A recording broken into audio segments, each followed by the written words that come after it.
नमस्कार साथियों, स्वागत है आपका हमारे YouTube चैनल में। और हम देख रहे हैं परीक्षा गुरु उपन्यास। परीक्षा गुरु उपन्यास में हम आज 34वां प्रकरण देखने वाले हैं, क्योंकि हमने वैसे 32 प्रकरण देखे थे और 33वां प्रकरण कल प्रारंभ होने वाला था, लेकिन हमने रात में लाइव लेक्चर लेकर 33 नंबर का प्रकरण मित्र परीक्षा यह देखा।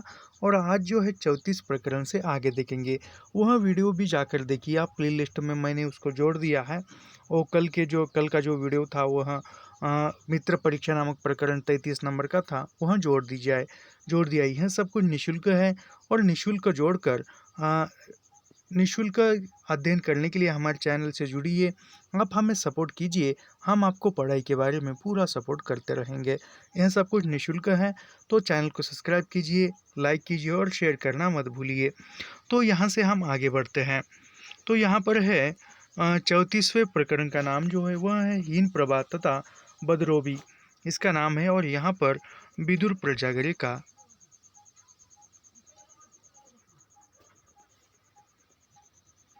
प्रजाकरे की पंक्तियाँ दी हुई है, याद रखिए।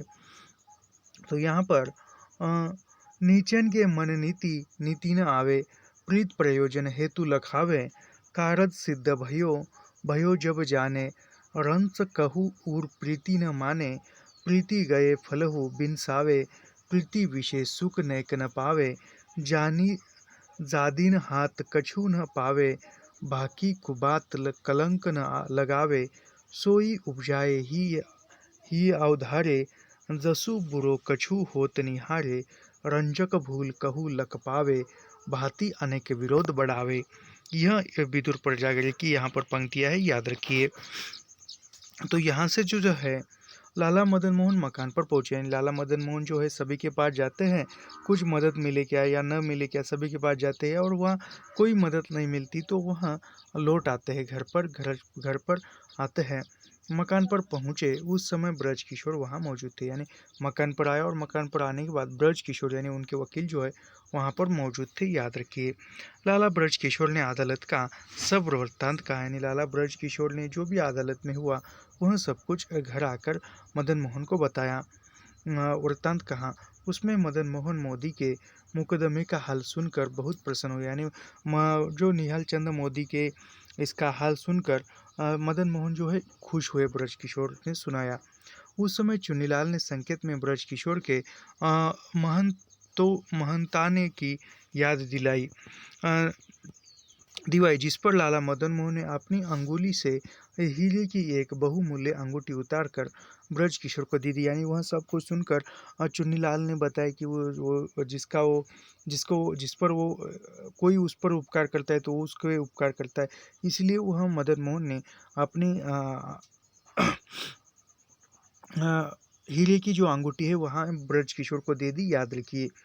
बहुमूल्य अंगूठी उतारकर हीरे की बहुमूल्य अंगूठी उतारकर ब्रज किशोर को दी, ये याद रखिए। क्या देता है तो बहुमूल्य अंगूठी देता है हीरे की, याद रखिए।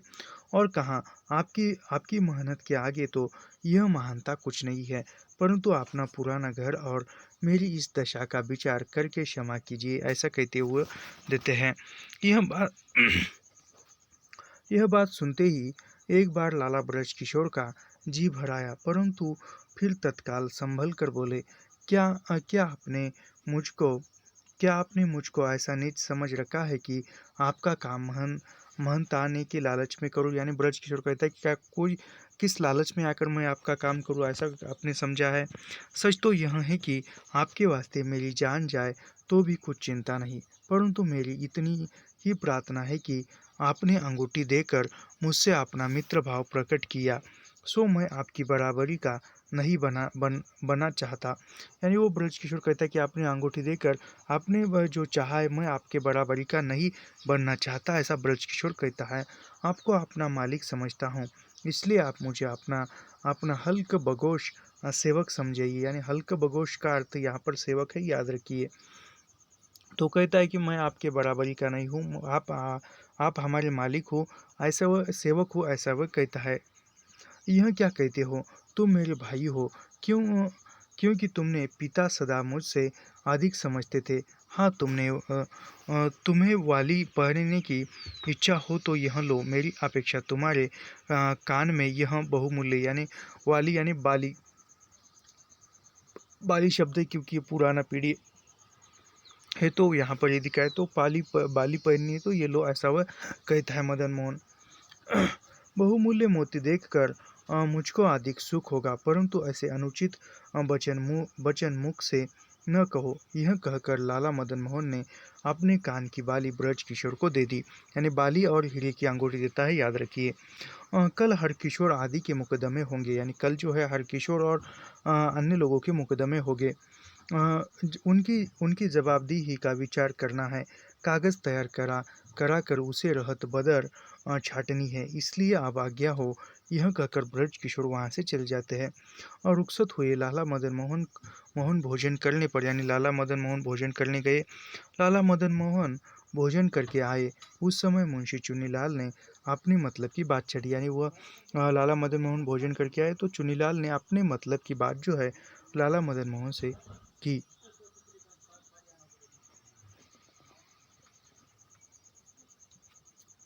और मुझको हर बार अर्ज करने में बड़ी लज्जा आती है, परंतु अर्ज किए बिना भी काम नहीं चलता। मुंशी चुन्नीलाल कहने लगे, यानी मुंशी चुन्नीलाल कहता है कि मदन मोहन को बताए बिना या अर्ज किए बिना, निवेदन किए बिना काम भी नहीं चलता, और मुझे निवेदन करना अच्छा भी नहीं लगता। कहने लगा, ब्याह का काम बिगड़ गया, परंतु अब तक रुपए का कुछ बंदोबस्त नहीं हुआ। यानी ब्याह का काम बिगड़ गया लेकिन रुपए का बंदोबस्त नहीं हुआ। अपने 200 के नोट दिए थे, वह जाते ही चटनी हो गए। इस समय 1,000 रुपये का भी बंदोबस्त हो जाए तो खैर कुछ दिन का नहीं। यानी कहता है कि आपने दो दो सौ के 2 नोट, यानी 200 रुपये दिए थे, वह भी खत्म हो गया, और यदि 1,000 रुपये देते तो काम हो जाएगा, ऐसा वह कहता है। तुम जानते हो कि, यानी ये मदन मोहन कहती कि तुम जानते हो कि मेरे पास इस समय नगद कुछ नहीं है, और गहना भी बहुत सा काम में आ चुका है। लाला मदन मोहन बोले, हाँ हाँ, मुझको अपने मित्रों की तरफ से सहायता मिलने का पूरा भरोसा है, और जो उनकी तरफ से कुछ भी सहायता मिले तो प्रथम तुम्हारी लड़की के ब्याह का बंदोबस्त कर दूंगा। यानी मदन मोहन कहता है कि जो भी पैसे थे वह सब कुछ चले गए, और अभी गहने भी है वह भी चले गए। मुझे मेरे मित्रों से सहायता मिलने वाली है पैसों की। जब भी वो सहायता मिलेगी तो सबसे पहले आज तुम्हारी लड़की का ब्याह का बंदोबस्त मैं कराऊंगा, यानी कि ब्रज चुन्नीलाल के लड़की की ब्याह शादी है, याद रखिए। और जो मित्रों ने सहायता न मिली तो मेरा क्या हाल होगा। मुंशी चुन्नीलाल ने कहा, नहीं, चुन्नीलाल कहता है कि यदि मित्रों से आपको सहायता न मिली तो मेरा क्या हाल होगा। ब्याह का काम किसी तरह नहीं रुक सकता।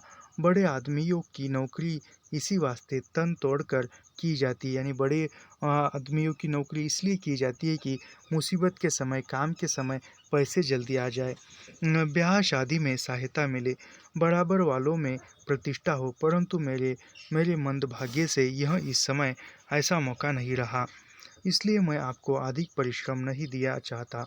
अब मेरी इतनी ही अर्ज है कि आप मुझको कुछ दिन की रुख्सत दे, यानी कुछ दिन मुझे छुट्टी दे, ऐसा वह कहता है, जिससे मैं इधर उधर जाकर अपना कुछ कर सकूँ। यानी चुन्नीलाल कहता है कि मैं इधर उधर जाकर कुछ पैसों का बंदोबस्त कर सकूँ। रुख्सत दीजिए, यानी छुट्टी दीजिए। तुमको इस समय रुखसत का सवाल नहीं करना चाहिए। मेरे सब कामों का आधार तुम पर है। फिर तुम इस समय धोखा देकर चले जाओगे तो काम काम कैसे चलेगा। लाला मदन मोहन कहते हैं कि इस समय तुम यदि जाओगे तो काम कैसे चलेगा, और तुम्हारी इस समय यहाँ पर बहुत ज़रूरत है। वहाँ महाराज, वहाँ आपने हमारी अच्छी कदर की। मुंशी चुन्नीलाल तेज होकर कहने लगा, धोखा आप देते हैं या हम देते हैं। यानी चुन्नीलाल कहता है मदन मोहन को कि धोखा आप देते हैं या मैं देता हूँ। हम लोग दिन रात आपकी सेवा में रहे तो ब्याह शादी का खर्च लेने का कहाँ जाए। यानी दिन रात हम जो है हमारे यहाँ काम, आपके यहाँ काम करते रहेंगे तो हमारे घर के शादी ब्याह या अन्य कार्यक्रम में पैसे के लिए कहाँ जाएंगे। आपने अपने मुख से इस ब्याह में भली भांति सहायता करने के लिए कितनी ही बार आज्ञा दी थी, परंतु आज वह सब आसपास टूट गई तो हमने आपको कुछ अवलंबा नहीं दिया, पर आप कुछ बोझ नहीं डाला नहीं आप पर कुछ बोझ नहीं डाला, ऐसा वो कहता है। केवल अपने कार्य निर्वहन के लिए कुछ दिन की रुख्सत चाहिए। तो आपके निकट बड़ा अधर्म हुआ। खैर, जब आपके निकट निकट हम धोखेबाज ही ठहरे, यानी ब्रज किशोर चुन्नीलाल कहता है मदन मोहन को कि आपके सामने हम धोखेबाज ही ठहरे तो हमारे यहाँ रहने से, यानी हमारा यहाँ रहने से कोई फायदा नहीं, क्योंकि वह चुन्नीलाल वहाँ से पहले से ही जाना चाहता था। यह आप अपनी गलतियाँ ले और अपना असबाब संभाल ले। पीछे हटे बढ़ेगा तो मेरा जिम्मा नहीं, यानी पीछे यदि मैं निकल जाऊंगा तो बाद में क्या होगा, मेरा जिम्मा नहीं, ऐसा वह कहता है। मैं जाता हूँ, यह कहकर तालियों का झुमका लाला मदन मोहन के आगे फेंक दिया और मदन मोहन के डंडा करते करते क्रोध की सूरत बनाकर तत्काल वहां से चला गया। कौन? चुनीलाल। सच है नित्य मनुष्य के जन्म भर पालन पोषण करने पर भी एक बार थोड़ी कमी रहने से जन्म भर का किया कराया मट्टी हो जाता है। यानी किसी नीच भी इंसान के साथ आप कितना ही अच्छा कीजिए, कितनी ही भलाई कीजिए, लेकिन कोई एक काम गलत हो जाता है तो वो पूरी जन्म भर का किया कराया भूल जाता है और वो क्रोध से सब कुछ मिट्टी में मिल जाता है। उसी प्रकार यहाँ पर हुआ है। लोग कहते हैं कि अपने प्रयोजन में किसी तरह का अंतर आने से क्रोध उत्पन्न होता है। यानी लोग कहते हैं कि अपने प्रयोजन में, अपने वर्तणुक में जो किसी तरह का अंतर आने से क्रोध उत्पन्न होता है। अपने काम में सहायता करने से वीराने अपने हो जाते हैं, और अपने यानी आप किसी के काम में सहायता करते हो तो वह वीराने भी अपने हो जाते हैं। अपने काम में बिग करने से अपने वीराने समझे जाते हैं, परंतु नहीं, क्रोध निर्बल पर विशेष आता है और नाउम्मीदी की हालत में उसकी कुछ हद नहीं रहती। मुंशी चुनीलाल पर लाला मदन मोहन कितनी ही बार इससे बढ़कर क्रोधित हुए, यानी मुंशी चुनीलाल पर मदन मोहन इससे पहले ही बहुत बार क्रोधित हुए, लेकिन उसने कभी नहीं गया, क्योंकि आप चुनीलाल जो है पहले से ही उसने नियोजन बनाया था कि वो जाया था शंभू दयाल और चुनीलाल ने। परंतु चुनीलाल को आज तक कभी गुस्सा नहीं आया, और आज लाला मदन मोहन उसको ठंडा करते रहे तो भी क्रोध करके चला दिया। वृंद ने सच कहा, यहाँ पर वृंद का आया है, बिन स्वार्थ कैसे सहे कोऊ कयु बैन, यानी कि बिना स्वार्थ के कोई किसकी बात नहीं सहन करता। लात खाए पुचकाए होय सुधारू धेन, यानी वह स्वार्थ है तो आपकी लात गुस्से भी खाएगा, लेकिन स्वार्थ यदि खत्म हो जाएगा तो आपकी साधारण सी बात भी कोई नहीं सुनेगा। मुंशी चुनीलाल के जाने से लाला मदन मोहन का जी टूट गया, परंतु आज उनको धैर्य देने के लिए भी कोई उसके पास न था। और उसके यहाँ सैकड़ों आदमियों का जमघट हर घड़ी बना रहता था। सो आज चिड़िया तक न फटकी, यानी हर हमेशा सौ आदमी या अन्य कोई ना कोई उनके यहाँ रहता था, लेकिन आज कोई नहीं था। लाला मदन मोहन इसी सोच विचार में रात के 9 बजे तक बैठे रहे, परंतु कोई न आया। तब निराश होकर पलंग पर जा लेटे। यानी मुसीबत के समय में कोई किसी का नहीं होता। अब लाला मदन मोहन का भय नौकरों पर बिल्कुल नहीं रहा था। सब लोग उनके माल को मुफ्त का माल समझने लगे थे। किसी ने घड़ी हथियाई, किसी ने दुशाले पर हाथ फेंका। चारों तरफ लुट सी होने लगी। मोजे गुलुमबंद रुमाल आदि को पहली कुछ पूछ न थी। मदन मोहन को हर तरह की चीज़ खरीद दे दें, यानी मदन मोहन ने हर तरह की चीज़ खरीदी थी, परंतु खरीदे पीछे उसको कुछ याद नहीं रहती। यानी हर तरह की चीज़ खरीदी और वो खरीदने के बाद उसको याद नहीं रहती थी, तो वह नौकर ही हड़प लेते थे। जहाँ सैकड़ों चीज़ें नित्य खरीदी जाए, वहाँ याद क्या भूले रहे, यानी सैकड़ों चीज़ें हर बार खरीदी जाए तो उसमें से कितनी चीज़ें याद रखेगा इंसान। चुन्नीलाल शंभुदयाल आदि कीमती है, दुगुने चौगुने कराते थे, परंतु यहाँ असल चीज़ों ही का पता न था। बहुधा चीज़ें उधार आई थी, इससे उनका जमा खर्च उस समय नहीं होता था, और छोटी छोटी चीज़ों के दाम तत्काल खर्च में लिखा जाते हैं। छोटी छोटी चीज़ों के दाम जो है तत्काल खर्च में लिखे जाते थे, लेकिन जो उधार लाया और नौकरों ने ले लिए वो लिखे नहीं जाते थे। इस समय उसकी किसी को याद नहीं रहती थी। सूची पत्र बनाने की वहाँ चाल न थी, और चीज़ बस्ती की झड़ती कभी नहीं मिलाई जाती थी। नित्य प्रति की तुच्छ तुच्छ बातों पर कभी कभी वहाँ बड़ा हल्ला होता था। यानी तुच्छ बातों पर कोई एक मामूली सी बात पर बड़ा सा हल्ला होता था, लेकिन काम की बात पर कभी विचार ही नहीं होता था। परंतु सब बातों के समूह पर दृष्टि करके उचित रीति से प्रबंध करने की युक्ति कभी नहीं सोची जाती थी। और दैव योग ने दैव योगेन किसी नालायक से कोई काम निकल आता था तो वह अच्छा समझ लिया जाता था, परंतु काम करने की प्रणाली पर किसी की दृष्टि न थी। यानी काम करने की प्रणाली पर भी कोई देखरेख नहीं करता था। लाला साहब 2-3 वर्ष पहले आगरे लखनऊ की सैर को गए थे। यानी लाला साहब 2-3 वर्ष पहले जो है आगरे के आगरे में आगरे में लखनऊ की सैर पर गए थे। वहाँ के रास्ते खर्च के हिसाब का जमा खर्च अब तक नहीं हुआ। यानी वहाँ पर आगरे में गए थे 2-3 वर्ष पूर्व, लेकिन वहाँ के खर्चे की आप आज तक कुछ लिखा पढ़ी या हिसाब नहीं हुआ था। और जब इस तरह कोई जमा खर्च हुए बिना बहुत दिन पड़ा रहता तो अंत में उसका कुछ हिसाब व किताब देखे बिना यूं ही खर्च में रकम, यानी बहुत दिन हुए और कुछ हिसाब किए बिना ही ऐसे ही वह लिखे दिए जाते थे। खर्च में खाता उठा दिया जाता था।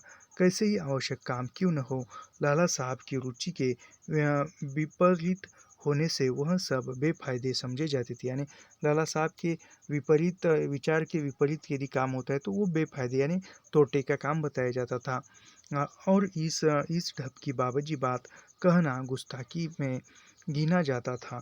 निकम्मे आदमियों के हर हर वक्त घरे बैठे रहते, यानी निकम्मे आदमी जो थे हर वक्त घर में रहते थे से काम के आदमियों।